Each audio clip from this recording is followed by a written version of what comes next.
Welcome one, welcome all to Sid's Little Corner of the Internet. We've got another Transformers review coming your way. This time around we're going to be taking a look at the Transformers War for Cybertron Trilogy Netflix Deseeus Army Drone. So as we always do, let's take a look at the outside of that packaging. We'll move him on back. We'll bring that packaging in so you can get a good look at that. You've got Netflix right up there at the top. Quintesson, Deseeus Army Drone on the side. Transformers War for Cybertron Trilogy. Got the artwork on the side. You have your product shots on the back and all of your warnings, and Sad Baby is always present. The Sad Baby is always with us. And there you have the artwork showing the Deseeus Army Drone and showing the symbol for Deseeus. And that is it for the outside of the packaging. Well, I guess not. There's the top and there's the manufacturing information on the bottom. And now that's it for the outside of the packaging. And let's talk about this real quick. Again, not a whole lot to talk about here, just the insert with that really nice artwork. You can kind of make out a little shadow of the Army Drone here with the Deseeus symbol right there. And for what comes inside, you get your warnings, you get your instructions, and you get one accessory, which is the really cool rifle. This is the same one that you get with the Siege Crosshairs mold, which our character, which is the same mold as this Deseeus Army Drone. This is just a repaint of that figure. So yeah, let's take a look at that and see those details. I really like what they've done here with decking this out in that silver paint with that black, kind of that gradient going from the silver gray to the black here. And wait for it, something else I really like. Look at that. So the little missile tips in there are a really cool shade of green. So I think they've done a really good job on this weapon. And of course, the weapon does rotate 90 degrees, so he can hold it a couple of different ways. He can hold it right here and use it as a weapon in that fashion, or you can turn it 90 degrees and you could almost use it as a blunt melee weapon, or of course it still fires. So if you want to have him hold it here, kind of looks like a hammer, hold it up here, he can just hold it in that position so he can fire the weapon. So really cool weapon that comes with him. And now let's go ahead and we'll bring this Deseeus Army Drone in for his close-up. Before I do, a little bit of background on this. For those who don't know, I would recommend that you watch the War for Cybertron Trilogy. Right now, as of the time of this recording, there's only two of three. It's the Transformers Siege and the Transformers Earthrise. And of course, the third part of that trilogy is going to be the Transformers Kingdom. But this Army Drone makes an appearance in the Transformers Earthrise, the second of the three parts. And Deseeus is the Quintesson that we meet in Earthrise.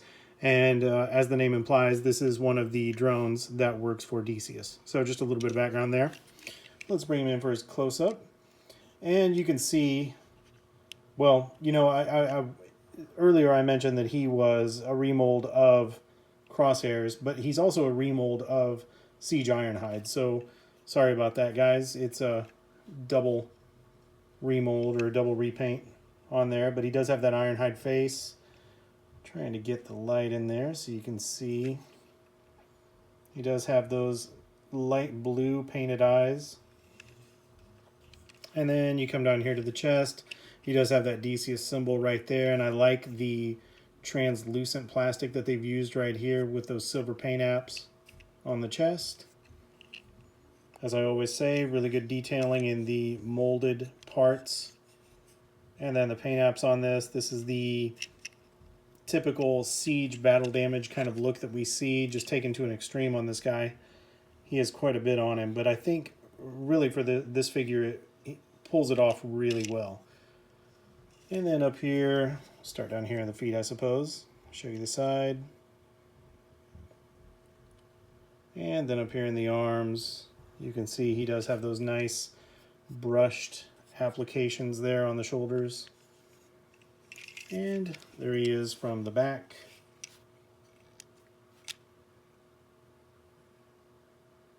So overall, I think this guy comes across with a really nice look. And next thing we'll talk about is the articulation. So for those of you familiar with the Siege Ironhide or the Earthrise Ironhide or Ratchet for that matter, You'll be familiar with this. It's, again, being the same mold, you're going to have the same articulation. So the head is limited in its movement. You don't get anything side to side or up or down unless you take him up at the transformation joint. So you could, to a certain extent, kind of give him a little bit if you wanted to do some posing there. But you do get a full 360 if you want to. And at the shoulders, you can come up this far on that hinge, and then you do have a little bit extra here. Again, this is for transformation, but it does give you just that added little bit to help with posability. And you can go full 360 around on the shoulder. At the elbow, you do get right at a 90-degree bend, and you can go all the way around at the bicep. And wrists do have rotation, so you can pose those wrists how you want. At the waist, he does have waist rotation.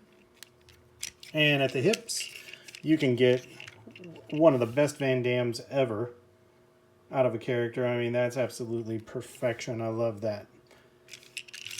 And you get thigh rotation. And he can kick forward that far. He can kick backward that far. And you get just over 90 degrees at the knee. As far as the feet go, you don't get anything forward and back, but you do get a severe degree of ankle tilt. So great posability on this guy. All right. So we will very briefly talk about that weapon and how you can use it. You can use this a couple different ways. I do, again, like as I said earlier, I do really appreciate this weapon. I think it looks very well done. And I like the versatility here. So, you know, you could, of course, plug it into his hand. And because of the length of this weapon, the arm pretty much just needs to be straight out. And then you can just plug that in. And then it hugs the length of the arm. And I think that's a pretty cool look. But you can't get a lot out of it as far as elbow bend or anything like that. So, you know, you could maybe get one of these going. So I think overall that looks pretty cool. That's a great action pose. You can also, if you take this off, you have these ports on the sides of the arms. So you can pick the shoulder or the forearm. My preference actually is forearm. And okay, so I'm going to show you this real quick. I'm sure this won't be on your copy, but this, because of the hexagonal shape of that port, I can't go straight on with the arm. It wants to default to one of these angles. So typically if I'm going to do that, I'm doing it on this arm because this arm works much better and I get greater posability out of it. So you can do something like this and get some good posability out of him. And then of course you can tilt this 90 degrees, and this is my preferred method. I do like this look much better. And you can use either one of these two posts right here. So if you have the post there, it's kind of more of a blunt weapon where you can beat somebody with it. And, you know, even if you wanted to turn it to the side and use that right there, you could whack another bot pretty well. Or you could bring it down here. And I think this looks really cool. It's almost like a riot control type of energy weapon that you can use. So I think that's a good look as well. All right, so let's talk about the transformation on this guy. Again, like I say, those of you familiar with Siege or Earthrise, Ratchet or Ironhide or Crosshairs, this isn't going to be anything new. But for transformation, we will just lift these arms straight out like that. And we'll bring them forward so the ports face the camera or face you, and then have both of those oriented like that. Then you can pop open his chest and you can tuck his head away, and you can, if you want to put that up there, you're going to adjust that later. You want to come back here and you want to pull this down. Mine was already down, but you want to pull that down, and that frees up this space right here so you can then bring the arms up. And on these, when the arms come up, they're going to come up and they're going to kind of default to that angle that matches the windscreen. And then squeeze those together. And you pretty much have the top done and ready to go. So you come down here, turn your attention to the legs. Flip open these side flaps on the legs. Open up the shins. And once you do that, then you have a tab and a slot that you're going to align right there. Squeeze those two together. And then just kind of do your best here to get the legs out of the way, because you're going to need to spin this 180 degrees. And you're going to need to clear those arms right there. So spin that 180 degrees. And then when you do, you can just take this bumper and squeeze this bumper together, and then that'll lock this in the correct orientation. So now you should have something that looks like that, and you just lift it up, tilt it a little bit like that. And then right here on these flaps, right here, you have a small tab that goes to the small slot right there. And you can just tab those in. Do that on both sides. And then turn your attention up here, and you have the same thing. You have a slot or a tab right there, and a slot right there. And you're going to go to this slot for this tab, and this tab for this slot. So just do that on both sides. Squeeze those together. These will tab in on the sides of the arms, and then you can just snap that together right there. Squeeze it together, I guess. And there you have the Deseeus Army drone in his Cybertronian minivan mode. So he's no Honda Odyssey, but I think he gets the job done. And for the details in this mode, bring him in up close. This is probably going to look familiar because it was his chest, but there you go with that windscreen and the front of the vehicle. I really like the headlights here, and then these are effects compatible, which adds a level of playability for me. And then you have those really cool paint apps on the side. Really makes him look like he's lived a rough life, even for a drone. This guy's seen a lot. And you got the big old Cybertronian feet sticking out the back, which in this mode is perfectly fine. I don't think it detracts in this mode. Earth mode for this mold is where these get kind of ugly, but here I think they work. And there you have him from the top. And from the bottom. Alright. Now, for weapon storage in this mode, not a whole lot to it. You have 4 ports up at the top. Take your pick. I mean, that's really it. So it would be great if you could center it up and have something that looks like that, but really you're either going to pick right here or you're going to pick right here. Your choice. Well, I mean, unless you want to go back here, then you could do that. But it's still the same orientation.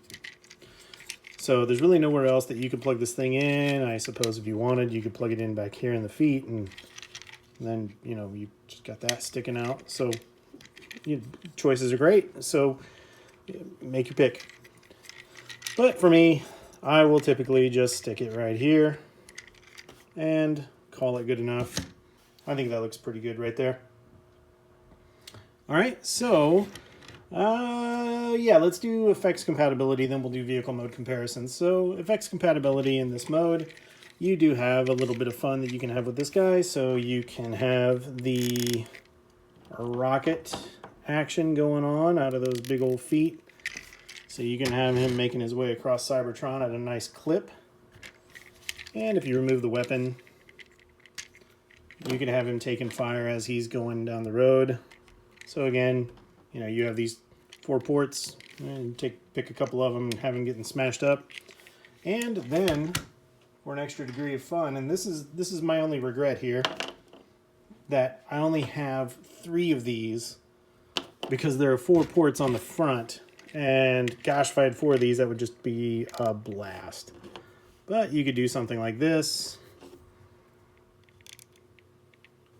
Or you could just do the 2 on the top. And I think that looks pretty good as well. And I promise you, if I had 4 of these, I'd be loading all 4 up. But there you go. Yeah, effects compatibility in vehicle mode. I think he looks pretty good there. That's pretty fun. All right, so let's take all these off. And we'll bring in some vehicle mode comparisons here. We've got a few vehicle mode comparisons just for fun, and then a few that are genuine comparisons. So the first one for the comparison is going to be, again, just for teehees and ahas, it's going to be Bulkhead from Transformers Prime. The logic here being Bulkhead was kind of the Ironhide replacement, and this is kind of Ironhide, the Siege version of Ironhide, so yeah, I figured why not, I would bring Bulkhead in and get him some screen time so you could see those two guys together, how they stack up. And that's pretty fun. All right, and then the next one, for a more legitimate comparison, we have Siege Prime. So you can see a couple of Siege vehicles together there.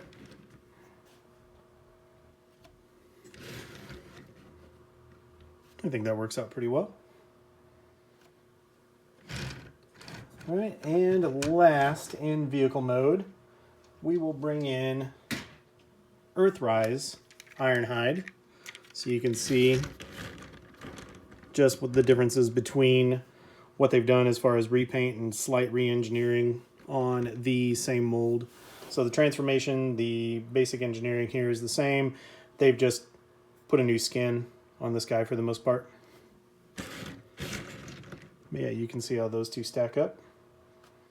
And they do share the same big old feet. So, you know, you've got that going for you if you want to enjoy that. And down here you can see underneath you have the same action going on between the two. So they've just, to use the term I suppose, they've just put lipstick on the pig here. But it's still the pig. I don't mean that in a bad way. That's just, you know, they're the same thing. It's just this guy's wearing some lipstick. So there you go. All right, I bet you didn't think you were going to hear the term or anything involving lipstick when you were going to watch a Transformers review, did you? Well, surprise, surprise. Anyway, all right, so let's get this guy transformed back into his robot mode. So what you want to do here, what I find is easiest, is if you just pop these panels on the side, and then you can just split the legs. And when you split the legs, the great thing here, if you take them far enough out, and you put your thumbs where I do, the legs basically transform themselves because you just squeeze down and then boom. And then you can drop that. And there you have the legs finished, and you can just kind of tuck those out of the way. Come up here and break that bumper loose and get that out of your way, which will now allow you to spin this around 180 degrees and just leave the bumper hanging out down here until you get these arms split. So split the arms, and you can go ahead and rotate them and bring them down. And if you want, you could go ahead now and just squeeze that bumper into place, and that locks all this here. Now the only thing he's missing is his head. And just pull that head out of the chest, and bada boom, bada bing. There you go. You have the Deseeus army drone back in his robot mode. So let's talk about effects compatibility in this mode. So again, he has plenty of ports, and there's all kinds of fun that you can have with this guy in this mode. So you can start with the feet if you want. You could have him flying off. I can only assume that Deseeus army drones can fly, because otherwise why would they put rocket ports on the bottoms of his feet, right? So there you go, taking off. And then you've got some ports here, so you can have him taking a hit. Oh, I don't want to clip you guys together. And you have the port back here. Now this, of course, can be used for any types of the weaponizers or the fossilizers as well. So, you know, it's not just there for the effects as far as that goes, but I'm going to use it as one. So there you go. And then you could have him, I don't know, getting kind of crazy here. You could do one of those. Actually, you know what? I'm going to do some dual fire smokestack action. We'll take those off just so you can see this. I think that's pretty cool. I like that. Why not? Adds a little bit of flair to the guy. So yeah, like I said, you can. He's taking a hit there. He's taking a hit there. Taking a hit over here. Shooting flames up over there. Taking another hit up here. And why not? Let's mix in different types of effects. I mean, you don't know what kind of ordnance he's being hit with, so we'll throw a different one in there. All right. And now he's just all kinds of... Uh-oh. Look at that. Talk about some posability. Uh-oh. Yeah, look at that. Oh, yeah. It's not every day you can see a Transformer doing some of that action. Oh, yeah. That's good stuff right there. All right, then, of course, he does have his weapon. Unfortunately, the weapon is not effects compatible. That would just be the icing on the cake. But it is what it is. We can still give him his weapon and have him doing the whatever is going on there. All right, so there you go. My only regret is I do not have enough effects to pass along. Man, I'd love to have a fourth one of those. The fun I could have. All right.